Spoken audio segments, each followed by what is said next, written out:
Сәлеметсіздер ме оқушылар, математика 5-ші сынып 3-15-ші сабақтың А тобының есептерін шығарайық. Алдымен бүгінгі видеоны соңына дейін көр. Есептердің шығару жолы түсіндіргенім ұнап жатса лайк бас, және міндетті түрде менің каналыма тіркелуді ұмытпа. 695-ші есептен бастаймыз.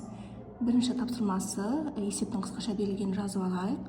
Еңлік 20 минут, әйгерім 30 минут бірлесіп, яғни бірге қанша минутта бүлдіргенді теріп болатынын анықтауымыз керек. Ол үшін біздер 1-ді бөлеміз 20-ға 20-дан 1 деп жазып аламыз, 1 бөлі 30, 30-дан 1 деп жазып аламыз, және шыққан жай бөлшектерді қосамыз. 20-дан 1-ге 30-дан 1-ді қосқан кезде ортақ бөлімі 60 болады. Бұл жерде 60-ты 20-ға бөлгенде тоқтауыш көбейткіші 3, 60-ты 30-ға бөлгенде тоқтауыш көбейткіші 2 болады. Ортақ бөлімі 60, алымындағы 3 пен 2-ні қосамыз, сонда 60-тан 5 шығады, ол өзара 5-ке қысқарады. Алымында бөлімі сол кезде 12-ден 5 шықты. Енді осы 12-ден 1 шықты, енді осы 12-ден 1-мізді, яғни 1-ді бөлеміз 12-ден 1-ге деп жазамыз. Бұл жерде бізде екінші бөлінетін, яғни жай бөлшегіміздің алым мен бөлімі ауысып көбейтіледі. Сол кезде бізде 12 минут шығады. Жауабы еңлік пен әйгерім бірлесіп жиектегі бүлдіргенді 12 минутта теріп болады екен. Екінші тапсырмасына келейік. Киіз үйдің құрылысын бірінші ұста 20 күнде, екінші ұста 12 күнде, ал үшінші ұста 15 күнде даярлайды. Есептің қысқаша берілген жазып алдық. Енді киіз үйдің құрылысын 3 ұста бірлесіп даярласа, оларға қанша күн қажет болатынын анықтауымыз қажет. Ол үшін, яғни 20-ны 1 бөлінген 20 деп 20-дан 1, 12-ні 1 бөлінген 12 деп 12-ден 1, және 15-ті 1 бөлінген 15, 15-ден 1 деп жай бөлшектерінде жазып алдық. Пайда болған жай бөлшектерді өзара қостық. Сол кезде 20-дан 1-ге қосамыз, 12-ні 1-ге қосамыз, 15-тен 1, ортақ бөлімі 60-тан береміз. Алымында бізде 3, 5, 4 деген сандар қосылып, 60-тан 12 деген сан шығады. Олар өзара 12-ке қысқарады, соңында бізде 5-тен 1 шығады. Енді осы шыққан жай бөлшегімізді, яғни 1 бөлінген 5-тен 1 деп жазып аламыз. Сол кезде бізде 5 күн шығады, себебі екінші жай бөлшегіміздің алым мен бөлімдері ауысып, өзара көбейтіледі. Яғни 3 ұста бірлесіп 5 күнде осы киіз үйдің құрылысын дайындайды екен. 696-шы есеп, яғни жабайы үйрек бізде 7 күнде, қысқаша берілген жазып алайық, қаз 9 күн, және олар кездеседі. Жабайы үйрек 7 күн шығады екен. Одан кейін жабайы қаз бізде 9 күн шығады екен.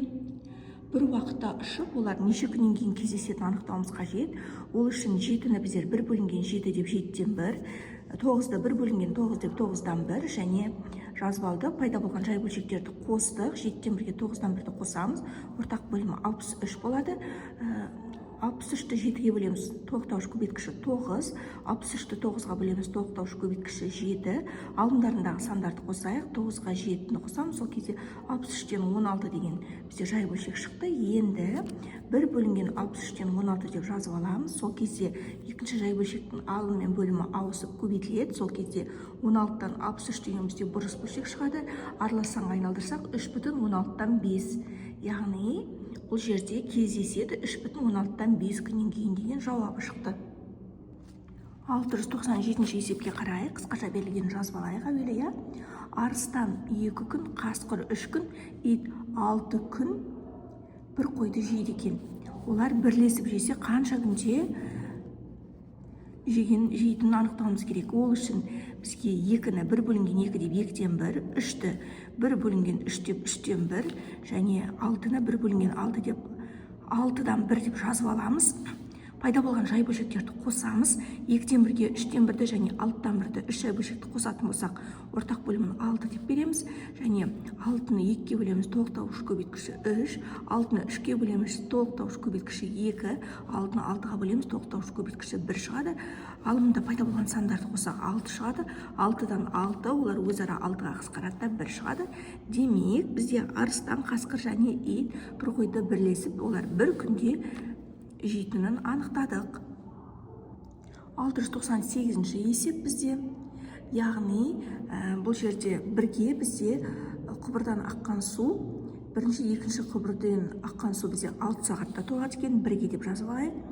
Ал бірінші құбырдан ақса бұл 10 сағатта толады екен. Екінші құбырдан ақса қанша сағат кететінін, қанша сағатта толатынын анықтауымыз қажет. Ол үшін біздер 6-на 1 бөлінген 6, 6-тан 1 деп жазып аламыз. 10-да 1 бөлінген 10, 10-нан 1 деп жай бөлшектігінде жазып алдық. Енді бізде балалар, бұл есебіміз осы алдындағы есептерге қарағанда сәл өзгешелеу. Бұл жерде бізде бірлескен қанша уақыт екенін көрсетіп тұр. Қанша бөлік екен, және біріншісі бар. Екіншісін табу үшін біздер, яғни осы бірлескен бөліктен, яғни бірінші бөлікті алып тастаймыз. Демек, 6-тан 1-ден 10-нан 1-ді азайтамыз. Ортақ бөлімі 30 деп береміз. Енді 30-ды 6-ға бөлейік 5 болады, 30-ды 10-ға бөлейік 3 болады. Тоқтауыш көбейткіштерін жазып қойдық. Одан кейін 30 5 азайтылған 3 алымында болады. 30-дан 2 деген жай бөлшек шықты. Олар өзара 2-ге қысқарып, 15-тен 1 шықты.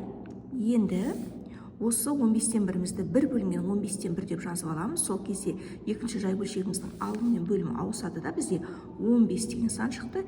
Демек, бірге 6 сағатта толса, бірінші хауыздан, бірінші құбырдан ақса 10 сағатта толады, ал екінші құбырдан бөлек ағатын болса, ол 15 сағатта толады екен. Демек, бірінші, екінші құбырлардан 10-15 сағатта, бірігіп толтырса, олар 6 сағатта толады екен. 699 есеп. Бұл да алдыңғы есептерге қарағанда, алдыңғы 3 есепке қарағанда сәл өзгешелігі бар. Сондықтан да біз бұлда есептің қысқаша берілуінде айтылған екен. Бірге 12 минутта жасайтынын, аққалатыны. Ағасы жалғыз өзі жасаса 24 минутта, інісі жалғыз өзі жасаса 40 минутта, ал қарындасы жалғыз өзі жасаса қанша минутта аққала жасап болатынын анықтау керек.